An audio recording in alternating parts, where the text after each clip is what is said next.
A trombeta é para tocar em Sião.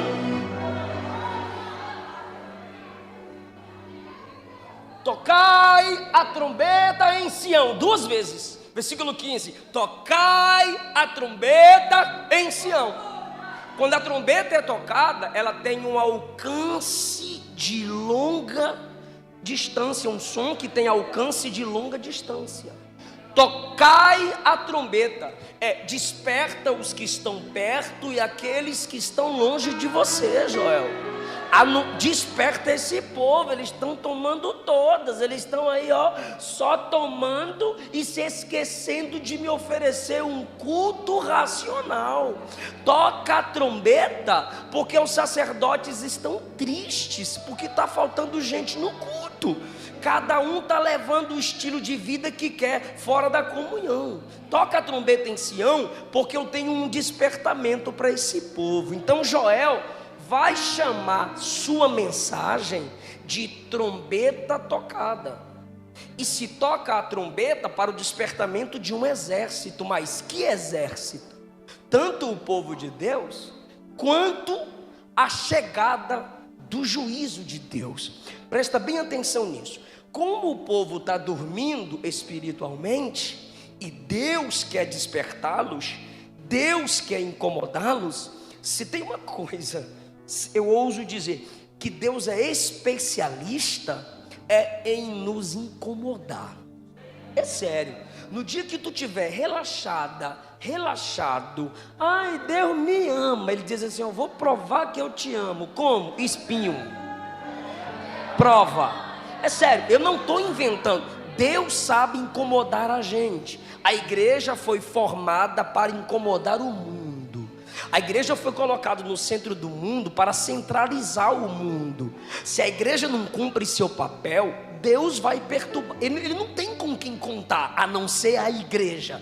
Então é a igreja que Ele vai perturbar. Mete a trombeta nos ouvidos deles aí, profeta. Paró! E o povo está pensando, eita glória, bora acordar, bora fazer a obra. Deus sabe nos incomodar. E a mensagem que incomoda é sempre a mensagem do profeta. No capítulo 2, então, a mensagem é juízo. Que juízo é esse? Ele começa sendo chamado de Dia do Senhor. O dia do Senhor os dias chamado Dia do Senhor no Antigo Testamento são prenúncios do juízo final. Mas toda vez que você lê no Antigo Testamento sobre o dia do Senhor, é um dia de acerto de contas. Só que a palavra dia não é simplesmente um tempo de 24 horas, é um período que esse Senhor é dia do noivo, não, é dia do Jeová adorado, não, é dia do senhorio, é dia quando o Senhor reúne seus servos para julgar, examinar suas obras. Então é um período de disciplina, é um Senhor disciplinando seus servos. E o profeta, eu já disse, ele é dramático. Deus diz, toca a trombeta, clama em alta voz. Não viu que esse negócio dessa voz, a maioria dos hereges tem voz mansa. Eu não sei se tu já percebeu. A maioria deles tem voz mansinha, não todos. Aí Deus diz ao profeta, toca a trombeta, clama em alta voz, no monte da minha santidade. Agora olha o drama do profeta, irmão. Perturbem-se todos os moradores da terra, porque o dia do Senhor está perto. Isso aqui não é um juízo que vai acontecer em todo o mundo, é para Israel. Mas ele dramatiza, ele maximiza o juízo e diz, gente, o que Deus vai fazer com vocês vai abalar a terra inteira. Aí o cara que está meio bebo, como é que é, rapaz? É para a terra inteira, dia de trevas. Treva dia de tristeza. Como assim? Dia de nuvens densas, trevas espessas. Ele está anunciando um tempo ruim. Ele está anunciando um tempo difícil, e tem gente que não gosta disso, e eu vim aqui te dizer que é verdade. Os tempos vão ficar cada vez mais difíceis, as coisas vão piorar. Ou tu é crente ou tu não é, e se tu não é, eu fico de boa, porque a dificuldade que vem aí vai revelar se tu é ou não é.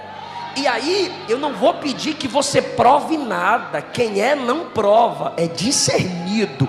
É no tempo difícil que é provada a nossa fé. O profeta está anunciando um tempo ruim, e não foi só ele, permita-me mostrar.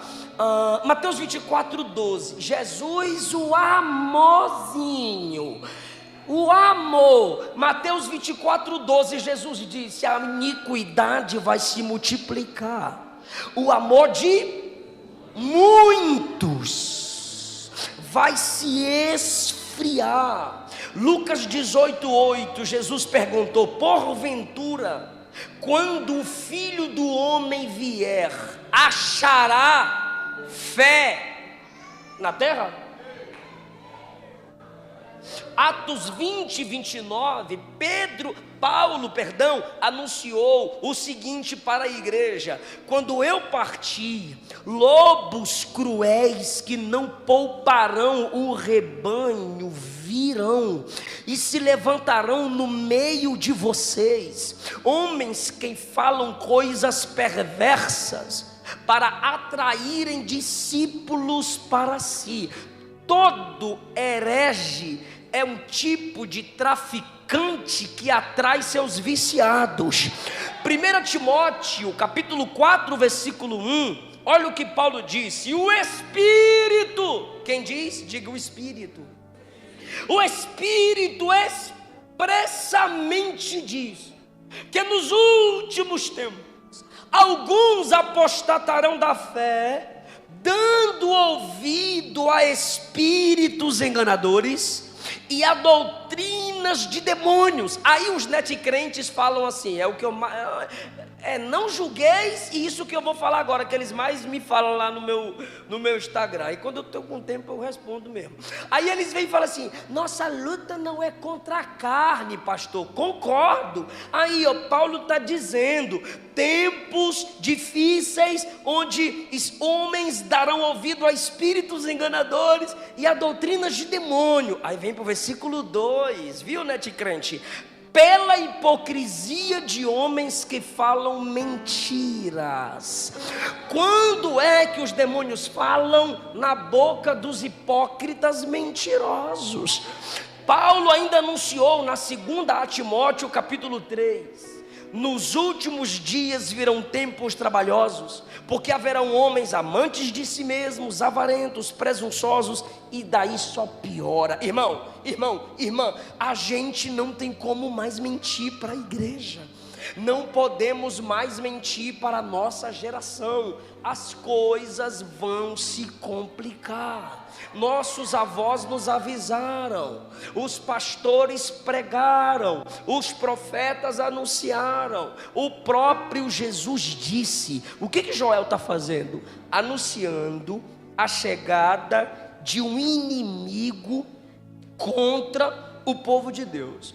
E quais são as características desse inimigo? Capítulo 2, versículo 2: dia de trevas e de tristeza, qual desde o tempo antigo nunca houve um dia como esse, nem depois desse dia haverá pelos anos adiante, de geração em geração. Está vindo um inimigo contra o povo, e esse inimigo fala sobre ele no versículo 20: aquele que é do norte farei partir para longe. Daqui a pouco eu explico isso aqui. Quem é esse povo do norte? É o exército assírio que está vindo contra Israel, e o profeta diz: eles estão chegando, e quando esse inimigo chegar, vai gerar muita tristeza. Esse inimigo é destruidor. versículo de número 3.